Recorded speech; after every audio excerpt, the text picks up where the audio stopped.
Most people don't notice body states when they're subtle. They notice them when they become disruptive. Burnout, shutdown, anxiety, exhaustion, brain fog, irritability, loss of motivation. And then the question becomes, what is wrong with me? But what if many of those experiences are not random failures and not character flaws, but signals? What if the body has been communicating all along and we were never taught the language? Over the last several videos, we've been building a framework around awareness, regulation, capacity, adaptive physiology, safety, and the nervous system's ongoing prediction of threat and support. Last week, we explored the idea that the nervous system is not simply reacting to the present moment. It is continuously sensing, predicting, estimating uncertainty, and organizing behavior in advance. And we asked, how does the body communicate state in real time? What are body signals? And why do so many people misunderstand, override, suppress, or completely disconnect from them? To answer those questions, this week I want to move into something more practical. We're going to look at the spectrum of human states, the signals associated with those states, what those signals may actually be communicating, what regulation and dysregulation really look like, and where modern humans often get stuck. Because once we understand the states, many experiences that look like failure start making much more physiologic sense. And to do that, we need to begin with a simple realization. The body is always communicating. One of the most important things to understand is this: the body is not silent until disease appears. A living organism is constantly signaling through energy, tension, emotion, attention, motivation, appetite, sleep, movement, irritability, focus, restlessness, numbness, pain, overwhelm, shutdown, countless subtle shifts people were never taught to notice or over years were taught to override. These signals are not interruptions to life. They're information. Real-time updates about what the organism is currently experiencing and how it is attempting to adapt. Before we look at those states themselves, remember what we discussed last week. Safety is not primarily a feeling. Safety is a physiological condition. A body that experiences enough safety has access to a wider range of responses. A body experiencing threat narrows its responses around survival. So when we look at these different states, we're not looking at good states and bad states. We're looking at different adaptive solutions the organism is using to solve different problems. That distinction matters, because the body is almost always trying to accomplish something. The question is, what? And once we begin asking that question, fatigue starts meaning something different. Agitation starts meaning something different. Withdrawal starts meaning something different. Instead of asking, how do I make this stop? We become curious. What is the body trying to do? The first thing to understand is that state is not identity. State is not personality. State is not character. State is not who you think you are. Think of state as status, like a dashboard. The body's continually communicating information about energy, activation, recovery, uncertainty, safety, load, and available capacity. Different states create different sensations, emotions, thoughts, behaviors, and body signals. The question isn't who am I? The question is, what is my system currently doing? Before we look at the states themselves, let's clarify an important word: regulation. Because many people hear regulation and think calm, peaceful, relaxed, unbothered. But that's not actually what regulation means. A regulated system is not a system that stays in one state. A regulated system is a system that can move. Move into activation, move out of activation. Mobilize when needed, recover when needed. Connect, withdraw, rest. And then re-engage, adapt. And dysregulation is what happens when that movement becomes impaired, when activation cannot settle, when recovery cannot fully happen, when a system gets stuck, or when transitions become increasingly difficult. Health is not the absence of activation. Health is the presence of flexibility. Keep that in mind as we move through these states. Let's start with a more settled and connected state. Settled and connected is not bliss. It's not permanent calm, and it's certainly not floating through life free of stress. A settled and connected system simply has enough support, enough resources, and enough safety to remain open. Signals often include fuller breathing, curiosity, humor, creativity, emotional flexibility, grounded attention, social connection, easier digestion, and the ability to both engage and rest. What is the body trying to accomplish here? Nothing dramatic. The organism is maintaining restoration, learning, digestion, connection, creativity, exploration, efficient use of energy. A system in this state can respond to life without continuously preparing for danger. But human beings are not designed to remain settled all the time. We are designed to mobilize. The next state, healthy mobilization, may look like meaningful work, creative focus, exercise, solving problems, parenting, leadership, competition, challenge. In this state, attention narrows, energy becomes available, resources shift toward action. What is the body trying to accomplish? Action, performance, building, protecting, creating, engaging with challenge. This is not pathology, this is healthy human function. A musician performing, an athlete competing, a physician running a busy shift, a parent responding to an emergency. The system mobilizes, then later it settles. The problem is not activation.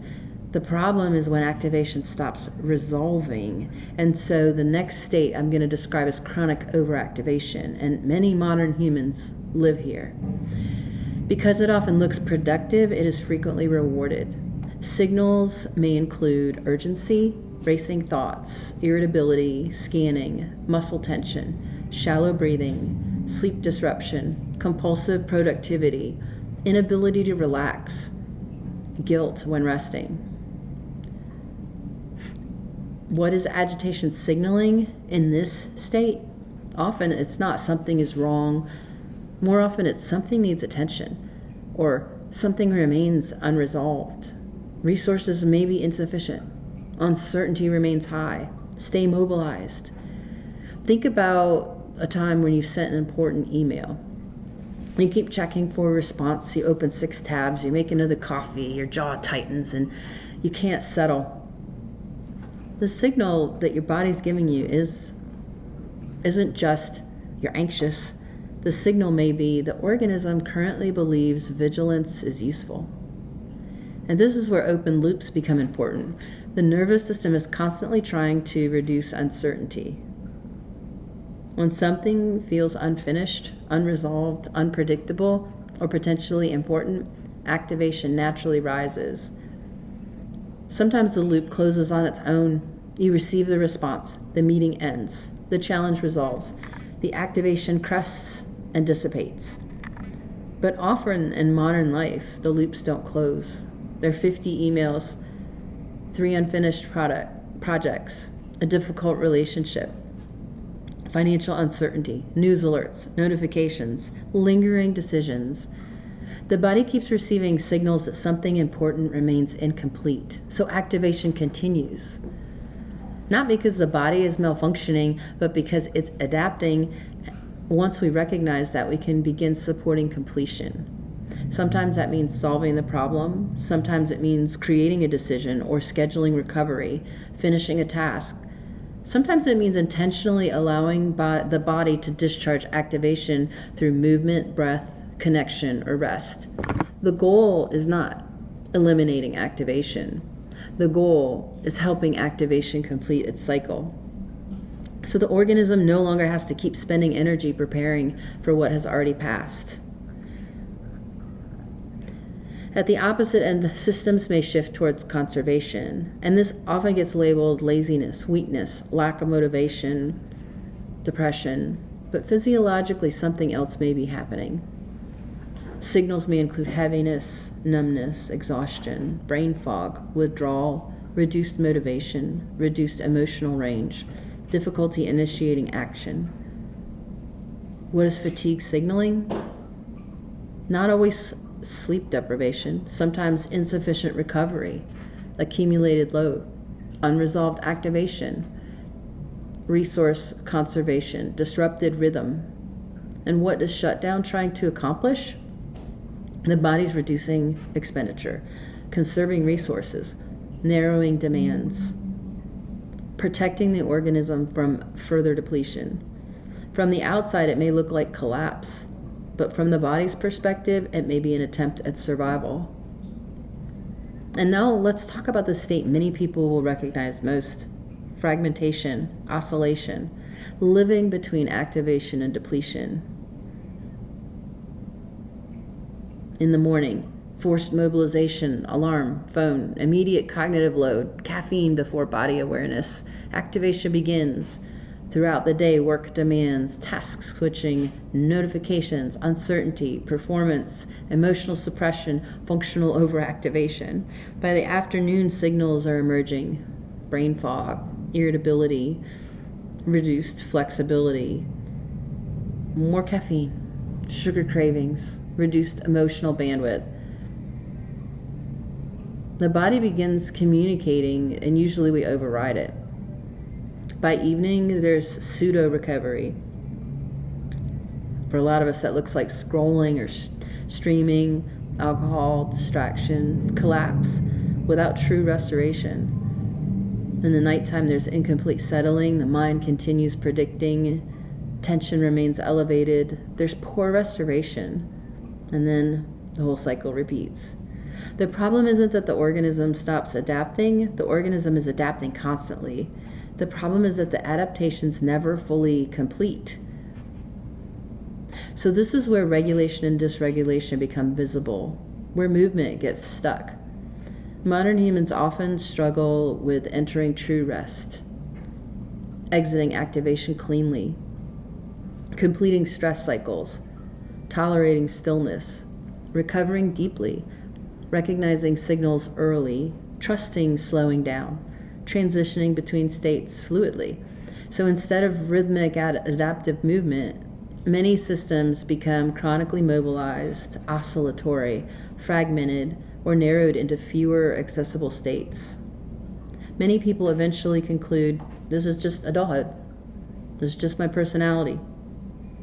This is just modern life. Without realizing, their organism may have lost flexibility of state transition. This is why understanding state matters, because state changes the meaning of the signals. The context is important here. Fatigue means something different in a well-rested athlete after a marathon than it means in a parent who hasn't recovered from months of chronic stress. Agitation means something different during a true emergency than it does while sitting safely at home unable to relax. Withdrawal means something different after a difficult week than it does after years of chronic self-override. The signal alone is not the story. The state provides the context, and the context reveals the adaptation. So maybe the goal is not how do I stop my body from signaling. Maybe the question becomes, what state is this organism currently in? What is the signal trying to communicate? What demands is it adapting to? What movement is trying to happen? What am I resisting? And what would support more flexibility, more recovery, more rhythm, and more coherence? The body is not silent until disease appears. It is communicating all of the time. And with awareness, recognition of state, understanding of capacity, and a clear understanding of adaptation, we can begin translating those signals in real time. We can start seeing what the body is trying to accomplish. We can start recognizing which responses to our own signals are helping restore flexibility and which are keeping us stuck. And that clarity changes the relationship we have with our health entirely. Once you begin recognizing states this way, another question naturally emerges. If settled and connected is one of the natural states available to a healthy human system, what is actually happening physiologically when that state is available? What systems are online? What changes in breathing, attention, digestion, inflammation, social engagement, and energy allocation? And why do so many people spend so little time there? That's where we'll go next. If you missed last week's video, you may want to go back and review safety as a body state, and an earlier video that explains the beginnings of state, capacity, and this way of looking at health is why awareness isn't enough. Or for resources or more information to work with me directly, check out lumenhealth.online.